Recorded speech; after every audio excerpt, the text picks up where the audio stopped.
జై వాసవి, జై జై వాసవి. శ్రీ వాసవి మూలమంత్రము. ఓం హ్రీం శ్రీం క్లీం ఐం గ్లౌం వం వాసవి కన్యకే మహ్యం సర్వసౌభాగ్యం దేహి దేహి స్వాహా. ఓం కుసుమపుత్రీ చ విద్మహే కన్యాకుమారి ధీమహి తన్నో వాసవి ప్రచోదయాత్. శ్రీ వాసవి అమృత కలశం. శ్రీ వాసవి కన్య పురాణ గాథ 35వ అధ్యాయం. కాశీ నుంచి ఆర్యవైశ్యులు శివలింగములను గంగాజలముల తెచ్చుట. విరూపాక్షుడు మరియు బాలనగరులు పెనుగొండానందు తమ తమ మాతాపితృలకు సంవత్సరీకమును నిర్వహించిరి. పిమ్మట శ్రీ భాస్కరాచార్యులు ఆర్యవైశ్యులందరినీ చేరచిలిచి ఇట్లు పలికెను. నాయనలారా, మీరు మరలా రెండవసారి కాశీక్షేత్రమును దర్శించుకొని అట నుండి 103 శివలింగములను అలాగే 103 పవిత్ర గంగాజల పూరిత కలశములను తెచ్చి పెనుగొండ నగరమునందు వేదోక్తముగా ప్రతిష్ఠించవలేను. ఇది మీకు, మీ వంశమునకు, మీ వారసులకు భోగభాగ్యోక్తో యశోకీర్తులను ప్రసాదించు అని చెప్పగా వారు అందులకు సమర్థించిరి. బిడ్డలారా, మరొక విశేషమేమున వీరిని చూచితిరా? వీరు విష్ణువర్ధనుని భట్టవర్గము. వీరందరూ శ్రీ వాసవి కన్యకు భక్తులై వారి కొలువులను విసర్జించి మన పక్షము వహించి మీ పెద్దలను సేవించినారు.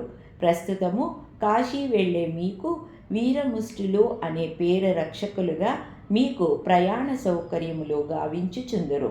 ఇక దేహదారుడ్యులై రెండవ వారు మైలారులు అన్న పేరును కాశీ నుంచి 103 శివలింగములను భూమిపై నుంచక తమ భుజములపై నీడుకొని దెత్తురు. ఇక మిగిలిన 3వ వారు గంగా కావిళ్ళు అని పేరున 103 పవిత్ర గంగాజల కలశములను కావడులపై నుంచు కాని తెచ్చి మీకు సహకారములను నందింతురని పలికెను. అంత విరూపాక్షుడు బాలనగరులు అవశ్యము గురుదేవా, వెంటనే కాశీకి బయలుదేరదము. ఇక మీరు ఉపదేశించిన ఈ పరమ పవిత్ర కార్యములనందు మా వెంట నుండి సహాయము నర్చుకున్న వీరికి మేము కృతజ్ఞతాపూర్వకముగా మున్ముందు మా వివాహాది శుభకార్యములందు ముందుగా వీరిని ఆహ్వానించి తగిన పారితోషకములు నిచ్చి గౌరవింతుమని మీ సమక్షమున తీర్మానించి ఆచరింతుమని ప్రమాణము చేయుచున్నామనరి. అందులకు శ్రీ భాస్కరాచార్యులు ముదమునతన ఆమోదము తెల్పగా వారందరూ కాశీ క్షేత్ర ప్రయాణము సాగించి అనతి కాలములోనే కాశీని చేరుకొనిది. అక్కడ పవిత్ర గంగానది యందు వారు మంగళ స్నానములు గావింపగానే అద్భుత ప్రభలతో శ్రీ వాసవి కన్యకా పరమేశ్వరి వారు ఎదుట నిలిచి, ఓ ప్రియ సోదరులారా, పెనుగొండ యందు గావించు పవిత్ర శివలింగ ప్రతిష్టలో తారకముగా అవని వర్ధిల్లును. ఇదిగో శివలింగములను గంగాజల కలశములతో పాటు నా హస్తములందున్న అమృత కలశమును పోకల కలశమును కూడా తీసుకొని పోయి ప్రతిష్ఠింపుడు అనుచు వారికి తన హస్తములందున్న కలశమును ప్రసాదించెను. అంతే వారు వాటిని స్వీకరించి కన్నుల కద్దుకొని శ్రీ వాసవాంబకు సాష్టాంగ దండ ప్రమాణములు గావించిరి. రాజరాజ నరేంద్రుడు పెనుగొండకు వచ్చుట. విరూపాక్షుడు బాలనగరులు కాశీక్షేత్రము నుంచి శివలింగములతో గంగాజల కలశములతో మరియు శ్రీ వాసవాంబ ప్రసాదిత అమృత పోక కలశములతో వచ్చుచున్నారని వార్తను ముందుగా తెలుసుకొని రాజరాజ నరేంద్రుడు పెనుగొండకు వచ్చి విడదీచేసెను. కాశీ నుంచి తెచ్చి నగర ప్రవేశము గావించు విరూపాక్షాది ఆర్యవైశ్యులకు వైభవోపేతముగా చక్రవర్తి తానే స్వయముగా స్వాగతము పలికెను. శ్రీ భాస్కరాచార్యులు వారందరితో శ్రీ నగరేశ్వర స్వామికి పూజాధికములు చేసి శివలింగములను, గంగా జల కలశములను మరియు అమృత పోక కలశములను దర్భాసనములపై దేవాలయము అంతర్మందిరము నందుంచిరి.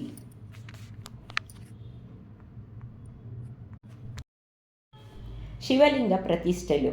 మరుసటి రోజు ఉదయమునచే ఋత్వికులను, మునులను, వేద పండితులను ఆహ్వానించి శుభముహూర్తములలో సమస్త బంధు ప్రజానికముల సమక్షమున శ్రీ భాస్కరాచార్యులు అధ్వర్యమున 7 రోజులలో 103 శివలింగ ప్రతిష్టలు గావించిరి. అందులో దివ్యమణితో ప్రకాశించుచున్న శివలింగమును పెనుగొండ రాజవీధి మధ్యలో ప్రతిష్ఠ గావించిరి. శివలింగ ప్రతిష్టలు చేసి ఉన్నట్టే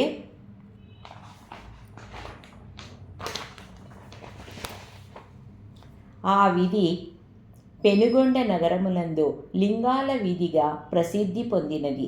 వేదాంగ విధులకు బ్రాహ్మణోత్తములు శివలింగములకు మహోన్యాసపూర్వక రుద్రాభిషేకములు చేయుచు నమక చమకములతో మహేశ్వరుని స్తుతించిరి. పిమ్మట విరూపాక్షుడు ఆచార్య శ్రీ వాసవాంబ ప్రసాదిత అమృత పోక కలశములను ఎక్కడ స్థాపించవలేనని అడిగెను. అంతే శ్రీ భాస్కరాచార్యులు, నాయనలారా, 4 అంచులు కలిగిన అమృత కలశమును సర్వదా ఆర్యవైశ్యుల పురోవృద్ధికై శ్రీ నగరేశ్వర స్వాముల గర్భగుడిలో ఈశాన్య దిక్కునను, అటులని పోకల కలశమును విరూపాక్షిని స్వగృహమునందు స్థాపించవలసినవెను. ఆ విధముగానే వారందరూ ఋత్వికల పుణ్యాహవచన వేదోక్త మంత్రములతో ప్రతిష్టలు గావించిరి. ఆర్యవైశ్యుల శిలాశాసనము. తదుపరి విరూపాక్షుడు బాలనగరాది ఆర్యవైశ్యులు శ్రీ భాస్కరాచార్యులకు నమస్కరించి, మహాత్మా, మీరు మాకొసగిన అండదండలు, సహాయ సహకారములు మరువరానివి. మేమేమిచ్చినను మీ రుణము తీర్చనలని కాదు. అందుచే మేమందరము భక్తి ప్రేమానురాగములతో కృతజ్ఞతాపూర్వముగా మిమ్ము మరియు మీ బ్రాహ్మణ వంశమును చిరస్థాయిగా గౌరవించదలిచితిమి. ఇందుకు శిలాశాసనము చేయించి శిలాశాసన తామ్రపత్రములను మీకు సమర్పించుచున్నాము. దయతో స్వీకరించి మమ్ము కృతార్యులను చేయడని వేడిరి. శాసనము.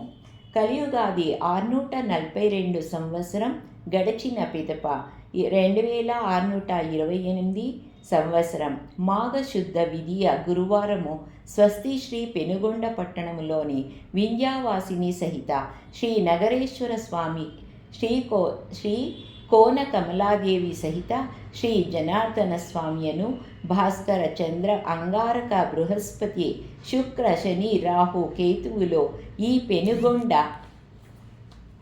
నగరమునందలి ఆర్యవైశ్యులను ఆయురారోగ్య యశస్సులను సర్వదా సమకూర్చుదురుగాక. 102 గోత్రాల ఆర్యవైశ్యులు విరూపాక్షుడు 18 నగర స్వాములచే వైశ్వాశ్వనయ భారద్వాజ గోత్రోద్భవ సద్గురుడగౌ శ్రీ భాస్కరాచార్య వంటి పండితులకు దానమివ్వబడినది. మేము గహనములగు ఏ గ్రామము లందున్న ఎప్పటికీ మా సమీపమునకు ప్రతి సంవత్సరము విద్వాంసులైన మీరు, మీ వంశీయులు వచ్చినప్పుడు మా వంశీయులెల్లరూ నమస్కరించి అర్ఘ్యపాద్యాదులచే నారాధనము చేసి యథావిధిగా పూజించి షడ్రసోపేతమైన భోజనమును చేయించి భక్తితో సత్కరించవలేను. మరియు ప్రీతితో ప్రతి గృహమునందు ఉండియో 8 వరాహలపు ధనముయు ఇవ్వవలేను. వివాహ కాలమునందు 12 వరహములను, సీమంతముందు 6 వరహలను, గర్భాధానమునందు పుంసవనమునందు కర్మయందు 6 వరాహులలోను పుత్రుడు కలిగినప్పుడు 3 మాడలను, పుత్రి కలిగినప్పుడు ఇక 1.5 మాడయు నిచ్చి సత్కరించవలేను. శాంతి కర్మల యందు, పౌష్టి కర్మల ఎందును, పితృకర్మల ఎందును, వృద్ధి కర్మల ఎందును, సూర్య చంద్రగ్రహణములందులను, ఉత్సవ కార్యముల ఎందును, దేవ వ్రతాదుల ఎందును, ఇతరములైన సమస్త పుణ్య కార్యముల ఎందును ఆ చంద్రార్క తారార్కముదాన యోగ్యులుగు ఉన్నారు. ఇది శిలా దానము దాన యోగ్యులగుచున్నారు. ఇది శిలాశాసనము. ఓం తత్సత్.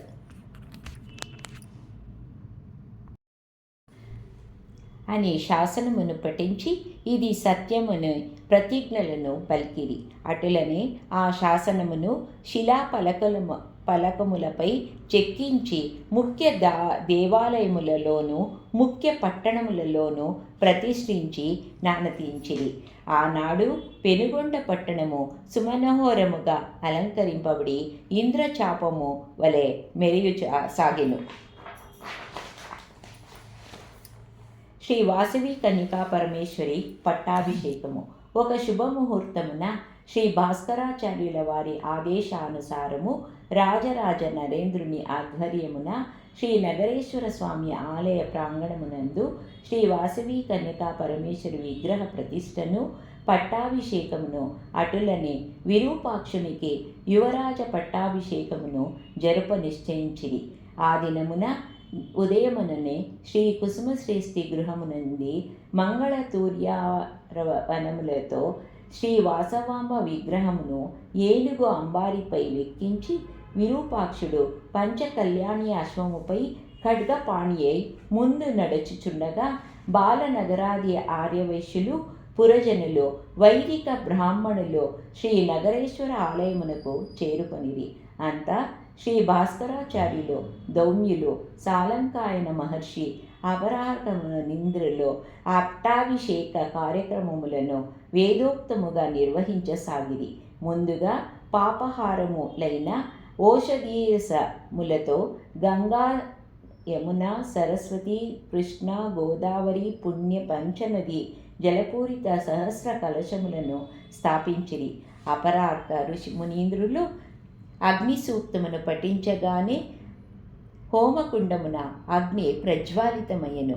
ఆ అగ్నియందు ఋత్వికలు పవిత్ర సమిధులు ఆజ్యాధారులను సమర్పించుచు చుండ అగ్నిహోత్రుడు ప్రచండ కాంతుల ప్రకాశించెను. సాంగోపాంగముగా పూర్ణాహుతిని గావించిరి. అందరూ రక్షాధారణము గావించిరి.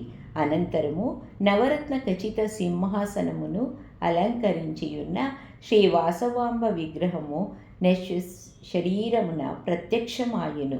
వెంటనే శ్రీ వాసవాంబకు వేదోక్తముగా పట్టాభిషేకము జరుగుచుండ పుష్పవర్షము కురియుచుండ అందరూ జై వాసవి, జై జై వాసవాంబ అని జయ జయ ధ్యానములతో నుతించిరి.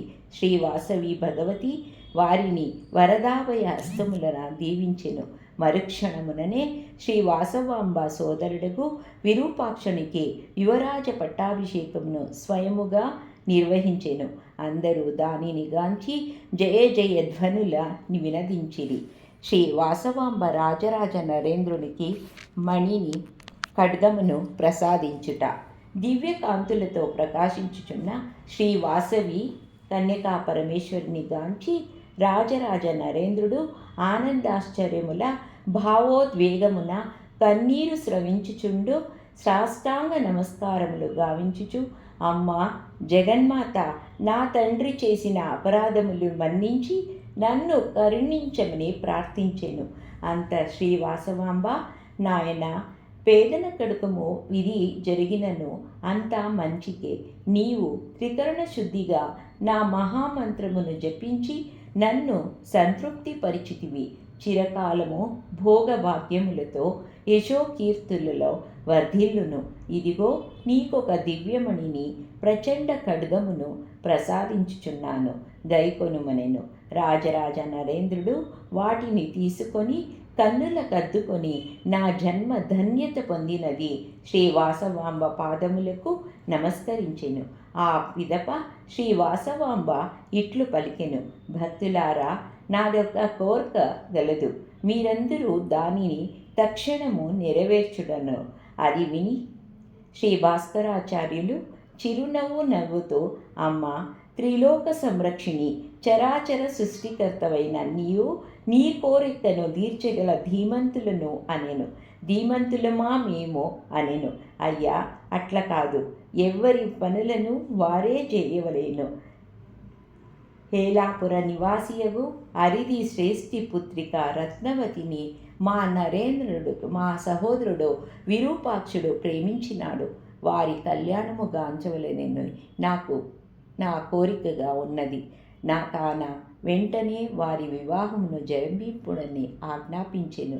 అప్పుడు బాలనగరులు, ఆర్యవేశ్యులు ఆ సభామండపమునందు తన తల్లి పక్కన పొరిగి కూర్చియున్న ముగ్ధ మనోహర అందాల రాశి రత్నవతిని మేళ తాళములతో తోడుకొని తెచ్చి విరూపాక్షుని పక్కన బంగారు పీటలపై కూర్చుండబెట్టిరి.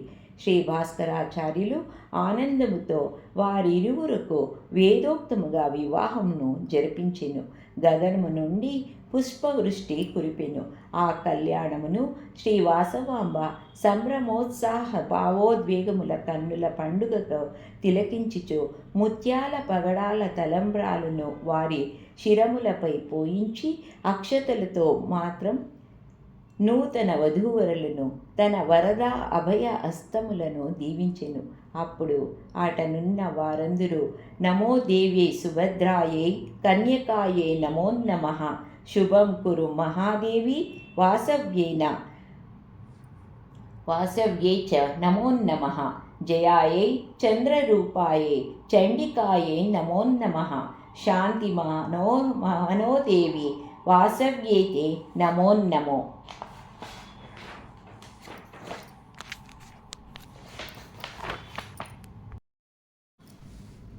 అనుచు స్తుతించిరి. అంతా శ్రీ వాసవాంబ సర్వే జనా సుఖినో భవంతు, సమస్త సన్మంగళాని భవంతు అని యావన్మన్మందిని దీవించుచు అంతర్ధానమయ్యను. జై వాసవాంబ, జై జై వాసవాంబ. దేవ ఋషులారా, విందుగా వింటిరా, ఇదియే శ్రీ వాసవి అన కన్యకా పరమేశ్వరి ఉత్తర యథార్థ చరిత్రగాథయని శ్రీ సూత మహర్షులు వారు దేవ ఋషులకు సంపూర్ణముగా వివరించెను. ఓం తత్సత్. 34వ అధ్యాయం సంపూర్ణం. గమనిక: ఈ అధ్యాయముతో శ్రీ వాసవి అమృత కలశం సప్తాహ 7 రోజుల పారాయణము ముగిసినది. పారాయణము చేసిన వారు మరుసటి శుక్రవారము నాడు 35వ తారకాధ్యాయమునందు ఉన్న మరియు 1వ అధ్యాయమును విధిగా పారాయణము గావించి ధూప నైవేద్యముల చలిమిండితో శ్రీ వాసవాంబను యథావిధి నర్చించి దేవాలయమునకు వెళ్ళి రూపాయలు 1116 దక్షిణలో భక్తితో శ్రీ అమ్మవారి ఉండిలో సమర్పించవలేను. ఓం జై వాసవి, జై జై వాసవి.